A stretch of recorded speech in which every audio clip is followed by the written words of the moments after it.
Hi mga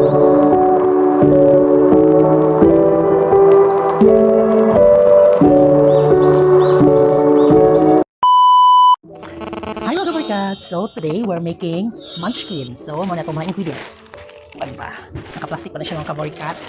So we have Ace biscuits.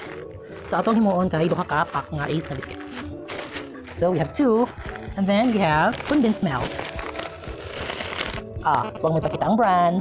So kay duha man ka biscuits, nato tayo duha ka kan nga condensed milk. Alright? Oh, sorry. So muna siya duha ka kan nga condensed milk. And then ang ato ang munchkin kay special. So naatay palaman. So ato yung palaman kay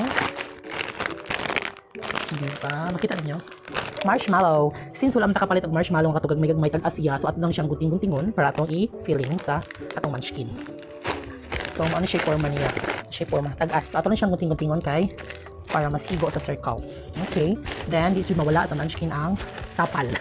Kung ato pa na sapal. We have desiccated coconut. So naka-plastic ko siya kay sobrang ninako siya sa akong gihin mga first batch. So desiccated coconut para sa dusting sa finished product. So ano siya? So first, ato pa ni siyang ato pa ni set aside. Ano isang biskwit ato kanahon mga gaborika. Ato pa ni siyang pinuhon. Kay wala man tay pang dukdok. Nya, resourceful man ta. Ito martilyo. Don't worry ha kay ang gawas na may maiguan ni. So mo siya to pang dukdok mga gaborika. So ako sa ni siyang pinuhon. Hindi kayo mga pino kayo, huwag ka nang igo-igo na siya. Kaya para po, inikaon na ito, makaon po tagamay laing mga biscuits. Dami biya. Masamihan ko, abot sa uban.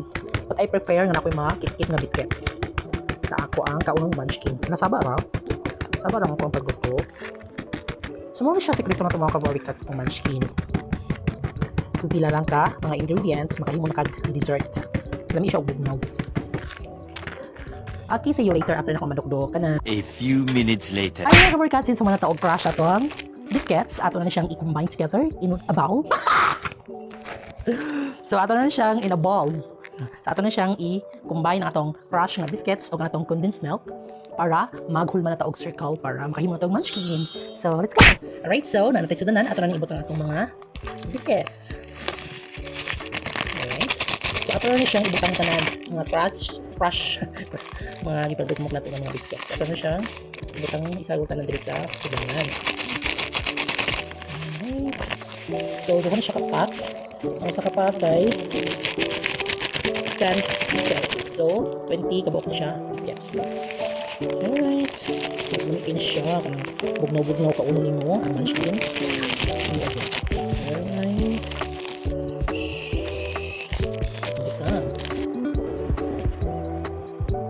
Ato nang i-mix ang atong condensed milk sa atong crush na biscuits.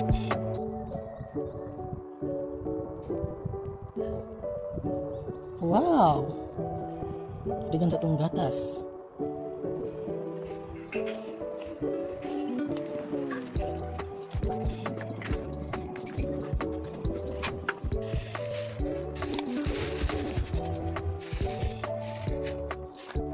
Hi mga kabarkats! So, kaya naman taog mix sa ato ang biscuits and milk.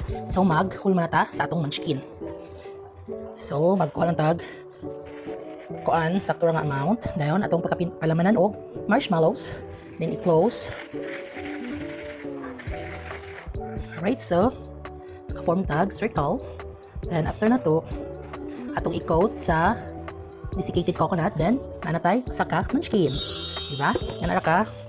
Dali mga kaborikat. Discard lang talaga sa buhay.